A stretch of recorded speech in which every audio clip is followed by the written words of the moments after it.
Siamo nel post partita della 17ª giornata di A2 Girone B, Sarzana contro Viareggio, una partita che è stata tosta come quella di andata giocata nell'infrasettimanale, un Sarzana che è stato quasi sempre in vantaggio e alla fine il carattere della squadra che è CGC Viareggio, che è la squadra che in anticipo, con largo anticipo, ha già vinto il campionato, si è fatta vedere, una rimontone negli ultimi minuti, risultato finale 6-5, siamo con Liam Rosi. Volevo chiederti un commento di quella che è stata una partita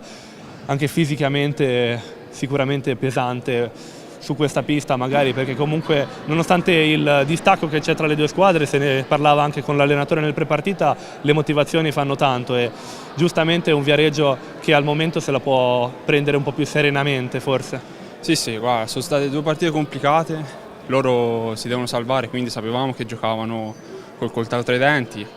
Noi cerchiamo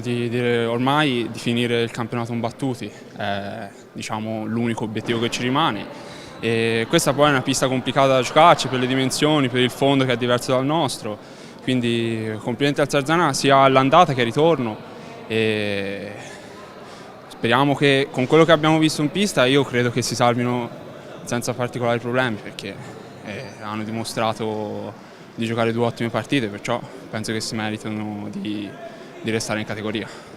Per quanto riguarda il Viareggio, ora si deve guardare alla prossima, una partita che comunque anche a livello mentale può essere interessante perché è contro il Camaiore, l'unica squadra che appunto è riuscita a strappare un punto contro l'imbattuto CGC Viareggio. Sì, e inoltre in casa ci abbiamo perso in Coppa Italia con loro, perciò